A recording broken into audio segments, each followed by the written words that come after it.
Hello everybody, it's your friendly digital technology librarian, Christy here. We've reached another Friday, so of course I have another Film Rec Friday ready for everybody out there.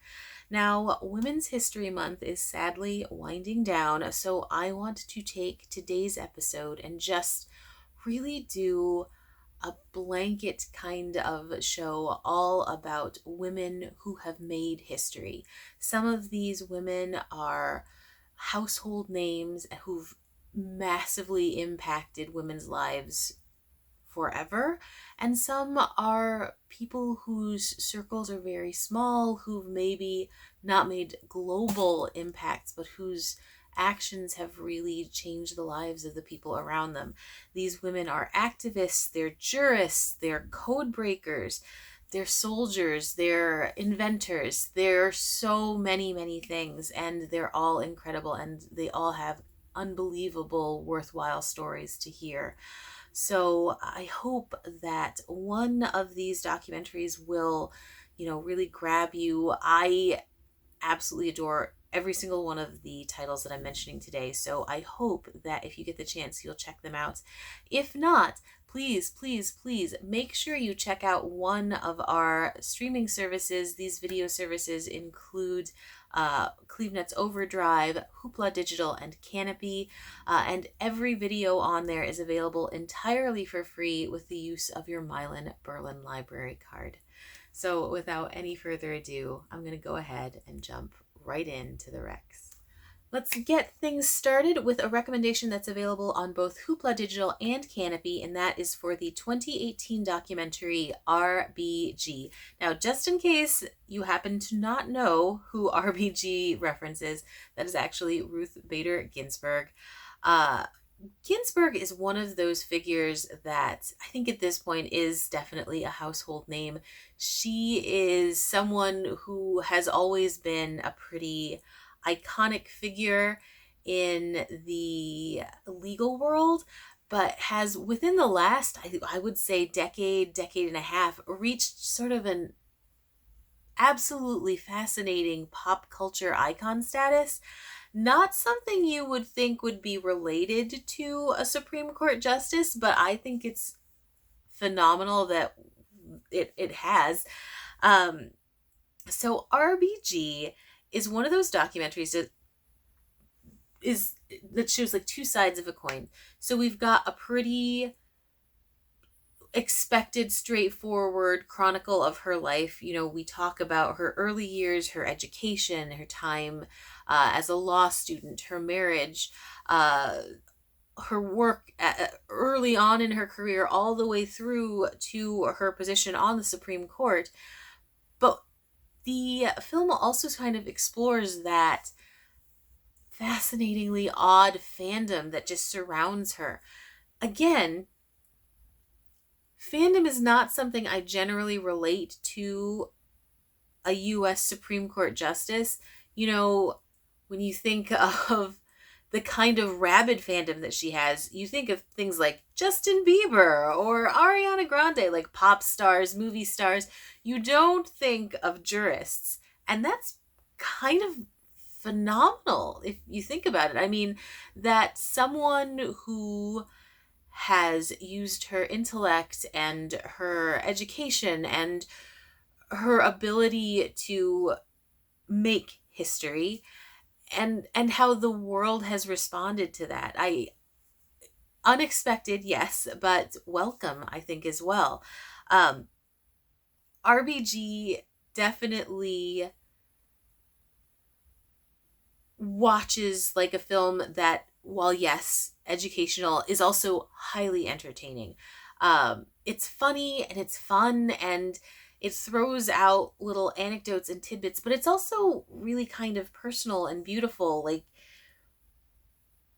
it really shows her as this round, multifaceted person. And when you don't just see her as, say, the brilliant mind, but also like you get to see like the softer sides of her. You get to see the other dimensions that we maybe don't get to see during interviews or reading books about her or articles about her. And I really loved that. I loved, the fact that it talked to family and friends, but also talked to, the fan base. Why does Ruth Bader Ginsburg garner that sort of love and overwhelming affection from random people who don't really know her? We don't, and we still manage to be fans. Um, Listening to the interviews about how she talks about her family, about her husband especially, it's really moving and beautiful, and I'd not really heard her talk about those elements before. um, of course, this documentary was made and came out prior to Ginsburg's death, so we are really getting a big overview of the years prior to that. You get to see, how dedicated she was to staying fit, to being capable, to being the best jurist she could possibly be, health wise and intellectually. She was just a force to be reckoned with, and I think that comes across better than anything else in this particular film. And if you are interested in the way the mind works, the way a jurist's mind works, definitely check this out for that element. If you are interested in history, this, like I said, it chronicles her life. And at the time of this film, she was 84. So even then, like that's quite an expanse of time to cover. If you're interested in women's history, women's issues, things like that, this is phenomenal. This is must watch. And if you are just interested in a really entertaining sort of slice of fan culture, and fascinating too. Like I said, I just find that element of things with her life to be amazingly interesting. So please, please, please, please check out RBG. It's one of those documentaries that goes really quickly because it has that fan element to it. In addition to being a standard documentary, it really moves quickly. It is hilarious in spots. It's highly entertaining. I loved watching little clips of her peers who would talk about how, like, they had no idea how she had the energy she did to keep moving, to stay motivated. She was doing like pretty intense workouts right up through this documentary. And, her peers were talking about how they had a hard time getting down on the floor, and they certainly weren't getting back up after they did for a workout. So I just, there were tons of laugh out loud moments, and that's not something you would necessarily expect to find in a documentary about a U.S. Supreme Court justice, or at least that's not something I expected. I should revise that. So, yes, absolutely. RBG is a must watch, whether you're a history fan, you're a government aficionado, if you are fascinated by women's rights, any of those things and so much more, fan culture. This is an absolute must watch for people who are interested in fan culture. Check out RBG. It is an absolute joy to watch. I had such a good time. Strongly recommended. Okay, moving right along to my next recommendation. This one is also available on both Hoopla and Canopy, and that is for PBS's 2021 documentary, The Codebreaker.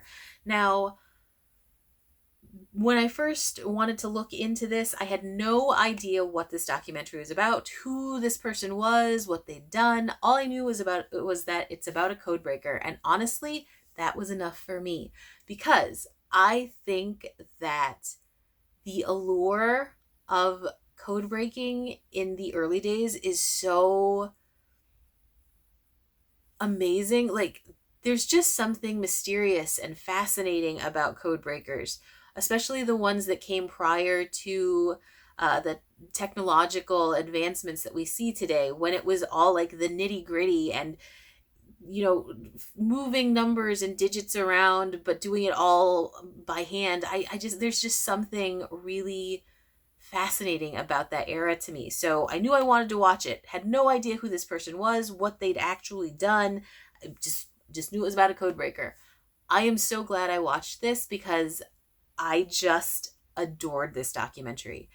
Uh, so it's based on a book, and the book is called The Woman Who Smashed Codes, a true story of love, spies, and the unlikely heroine who outwitted America's enemies. Now, that is one heck of a title, but it's so fitting because this documentary is so much more than just a bio about a codebreaker, which again is plenty because a codebreaker from this era, like,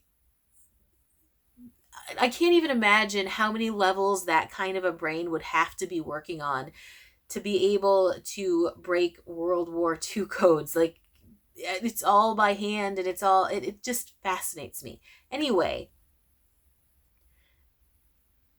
this particular documentary is about a woman named Elizabeth Smith Friedman, and I had never heard of her before.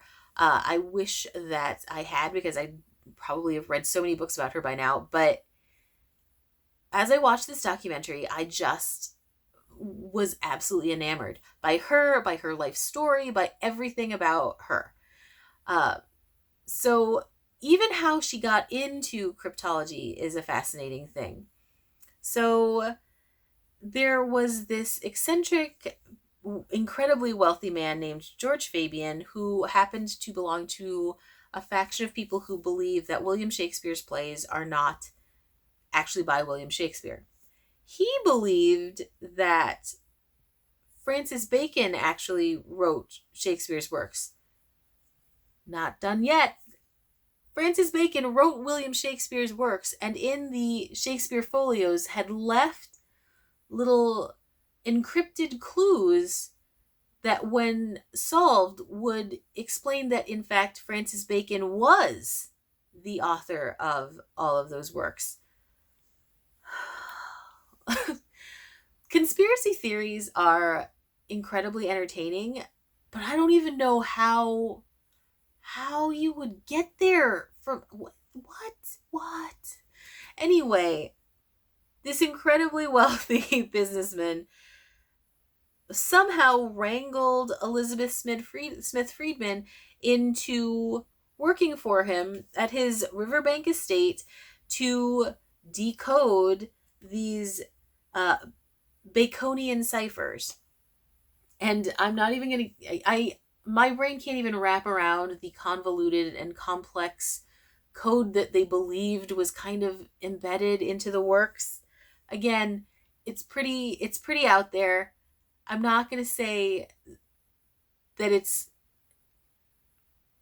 I just stop there. Just stop there.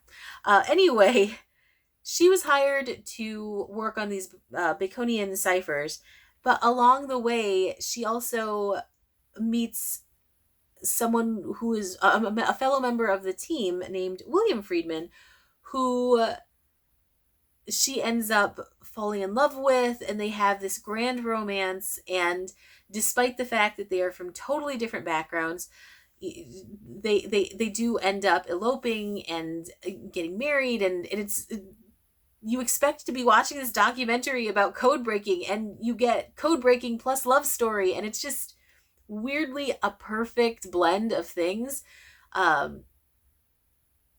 It just makes the documentary so much more human, if that makes sense. Like,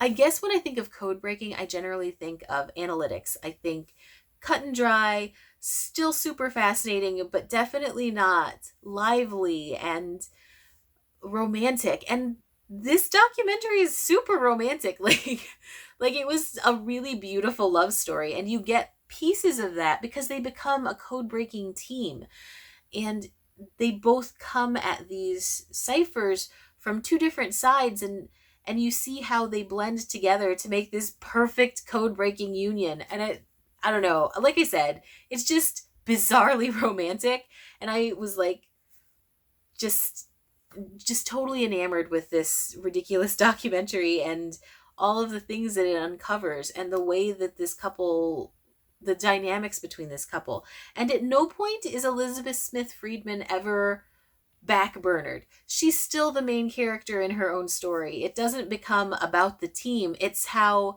this team made her better. It's how she was able to accomplish even more because of the extra support. And I just, you don't you don't find that a lot of times in these kinds of stories. It's either like all or nothing. It's all about this one code breaker, or it's just the team, or this person got too much credit. It never feels that way. It's definitely beautifully blended. Um, it's exciting, and there's adventure, and you feel the risk taking that's involved, and it just flows so well. Like I said, this is one of those documentaries that surprised me from the get-go. It moves along very quickly.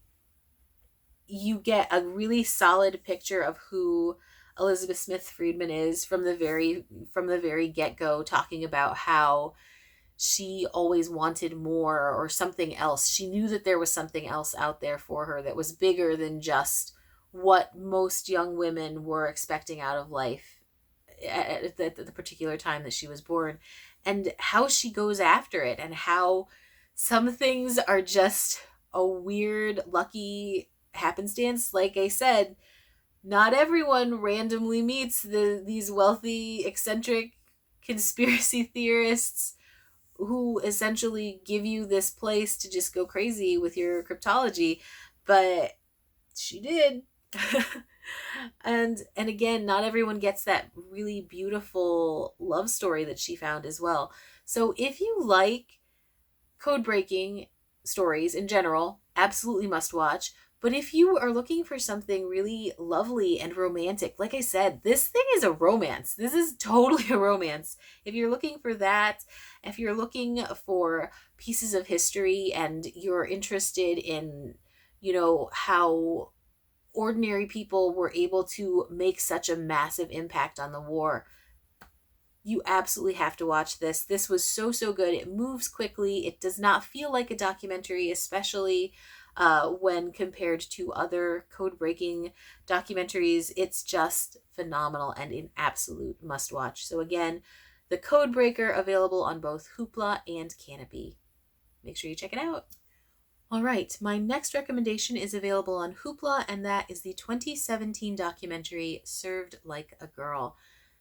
This is one of those documentaries that I didn't know what to expect from when I first watched it, and I'm so glad that I did, because it's really incredibly moving, and it also is intensely educational on a topic that I think doesn't get talked about quite enough. So in Served Like a Girl, we follow a group of women who are all competing in the Ms. Veteran America pageant competition. Now, these women that we're following have all served. Some of them experienced pretty intense trauma while they were in service. And this film sort of follows their lives as they work to become advocates for homeless women veterans, which is a massive, massive deal that we don't really see talked about all that often. You meet in this documentary Jasmine Booth, who actually started the Ms. Veteran America program.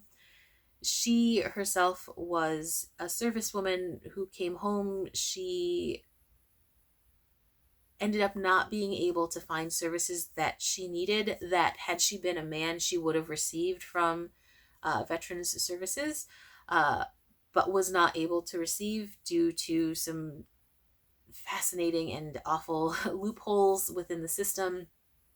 It's another case of those situations where people fall through the cracks, and she did not want to see other women who were in the same position having to go through the same thing that she had. So she started working towards bringing awareness to the situation, about making sure the right people were hearing what was going on, and she became an advocate in this massive way, and she is in turn trying to create more advocates through her Ms. Veteran America program. The women we specifically follow, who are all competitors in this event, have their own really amazing stories to tell, and hearing about them, sometimes they're surprisingly funny. Like, there were plenty of laugh out loud moments, especially one particular contestant just has a phenomenally likable personality, and she's really, really colorful and just wonderful. And you're really drawn to these women. Um, the documentary shows multiple sides of them. You don't just see like all positives, you get to see like when they have their like little moments of dark, and it's not just like a shiny happy film. Like there are some parts where it's tragic in moments. You see what life is like for these women when they come back, and it doesn't shy away from the fact that some cases are it's a really rough reentry into society, into regular civilian society. um and that's one of those things that I found really, really fascinating. you know Intellectually, how difficult that kind of thing would be, but I was never in service, so I don't know what, like, I didn't experience it, and this is shining a light on that element. It's also, definitely shining a light on the fact that the women who have difficulty in reentry, they don't have the services that they should probably have available to them after they have been such a big part of military service. So, if you are interested in advocacy for these kinds of situations, if you're just looking for a really moving, beautiful documentary, if you're interested in pageant culture or in the opposite of pageant culture as well, and if you're just interested in real women's stories, make sure you check out Served Like a Girl. It's fascinating, it's beautiful, it's hilarious, it's tragic. It's a phenomenally well done documentary, and I highly recommend checking it out. Again, available on Hoopla, Served Like a Girl. Okay, moving on to my very last recommendation for this week. This one is available on Canopy, and it's the 2020 docu-series Unladylike 2020. This one is my pick of the week. I adored this series. It is 26 episodes long, but they're very short. Each episode is only about 10 minutes, and they are all absolutely engrossing and phenomenal. Each episode sort of explores a quick overview of the life of a lesser known American heroine.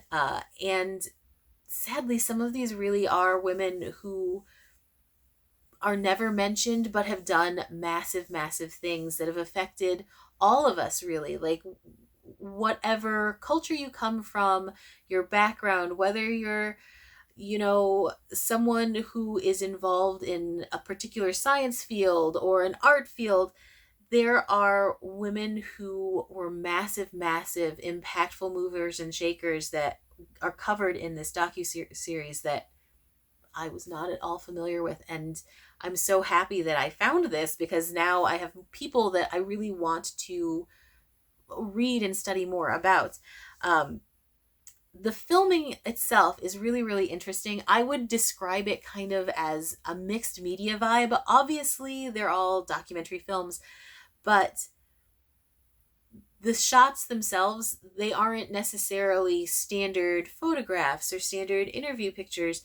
These are splashes of altered photographs, there are altered drawings and sketches. It really does have that sort of mixed media, graffiti-esque art where everything is all sort of blended together to evoke a feeling, rather than just your more straightforward educational documentary. Because when I first read about it, I was that was what I was expecting. 26 lives, that's a lot of people to cover, to give this sort of unique, edgy vibe to. That's a big deal, and that's really quite challenging. But by using this very different style of presentation, you get those memorable moments, even though it's in such a short format. The other thing that's really cool about this particular docu-series is it covers the original icon and then sort of ties that person to the actions of a contemporary, someone who's doing similar work today. And while on one level it's a little sad that we have to make that thread. Like, if a problem was a problem back in the early 20th century, isn't it a little bit sad that it's still a problem today? But ignoring that, I did love the ties, how someone's passion back in the day could equal and affect the passions of someone in today's society. Uh, you know, the women covered are from tons of different fields. You've got people who are aviators, you have inventors and industrial engineers, you have doctors, historians, artists. And then one of the most fascinating stories to me that I watched was about Tai Leung Schulz. She was a Chinese American woman who, even early in American history, was already an advocate for trafficked women. She was actually the first Chinese American woman hired by the federal government. At the time, she was working as a translator on Angel Island, which has tons of really awful connotations with it as far as what Angel Island was for. But she was already then advocating for their rights. She was trying to get exactly the correct meaning of things to these people who were coming in. She was also a trailblazer in social constructs as well. She, while working as a translator, met an immigration officer.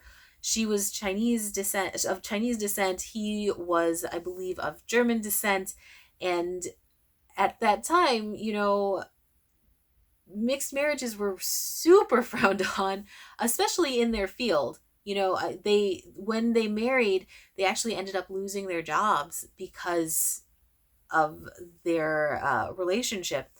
And we follow her story as she goes through a number of other positions and then ends up working for the government again as a translator because they needed her assistance.